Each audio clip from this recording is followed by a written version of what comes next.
Ready, set, fly. This is the 5 key steps takeoff tutorial for drones. What goes up must come down. We're going to talk about the importance of takeoff with your drone. We're going to cover pre-flight checklists, takeoff tips, hovering instability, understanding flight planning, and touchdown. Let's get started. Pre-flight checklist.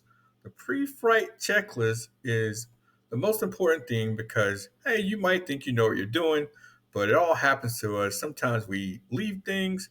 You leave your house without your keys. You leave your wallet in your car.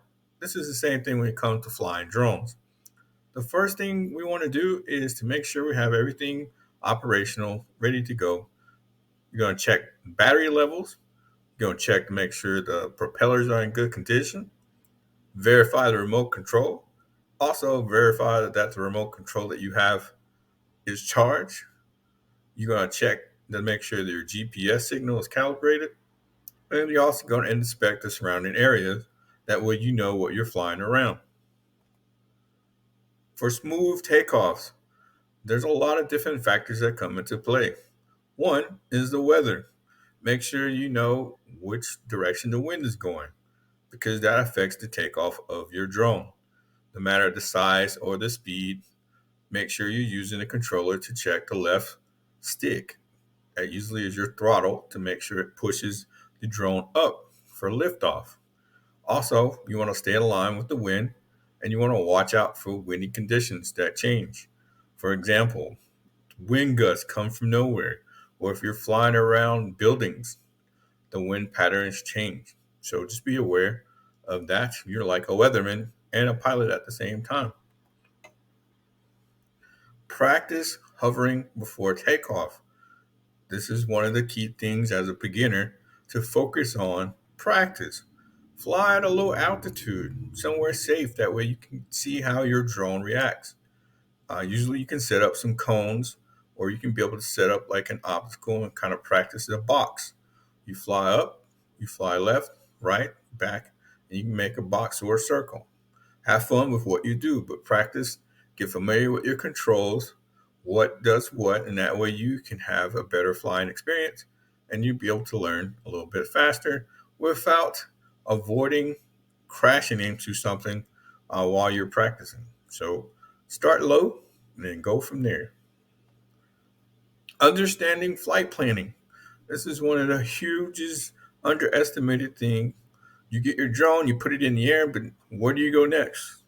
So making sure you're taking the time out to look at, hey, if I'm going to a park, I know that there's an interstate nearby, there's buildings nearby, there's a cell phone antenna, anything out there that's obstacles that can be in your way.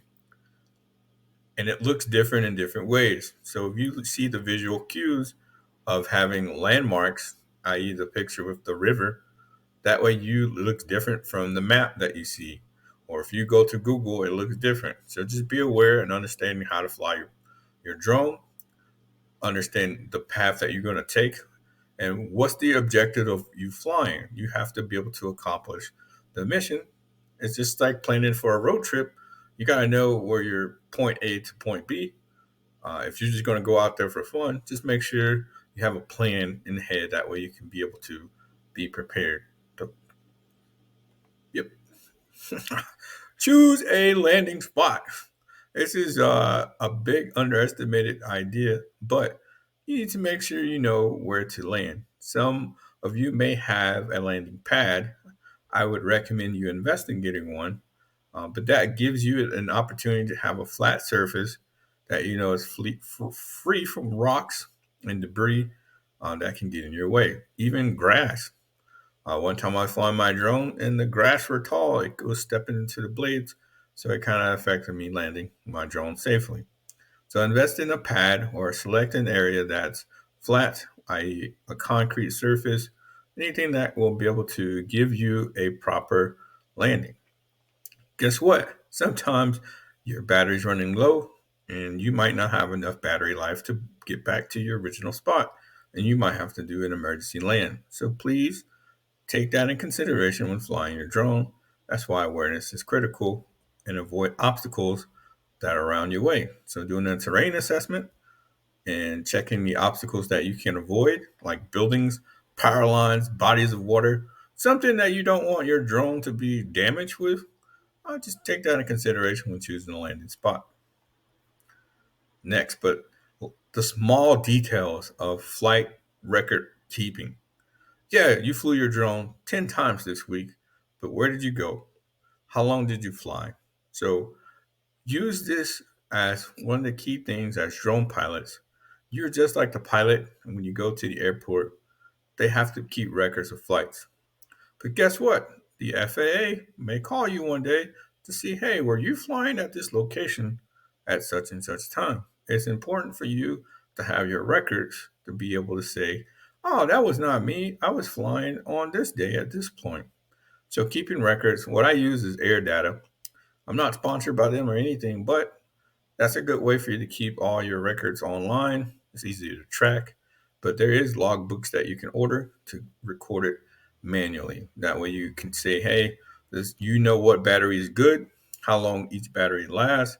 You can check the maintenance records for your equipment, any incidents that happen, you know the date, time, and location. And that way you can be able to have all the information in one place. So record keeping and drone flight log is some of the most forgotten things, but it's very important. Aye, aye.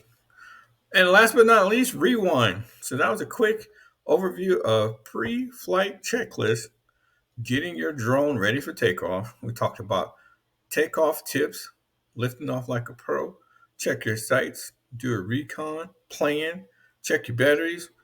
There's all little small steps in this lesson that you can apply to your everyday life when you're flying your drone. And it's important whenever you finish flying your drone, you're all excited, but you have to reset your equipment, recharge it, and get ready for the next time. And don't forget your SD card. Understanding flight planning is very important, and touching down, making sure you get back on the ground safe in one piece. That's all I want to do is show you how to get there. Other than that, please like and subscribe, and thanks for watching this channel. All we do is talk about drones, and whatever I can do to help you in your drone journey, please feel free to leave comments in below, and then we will see you when we see you, hopefully soon. Take care.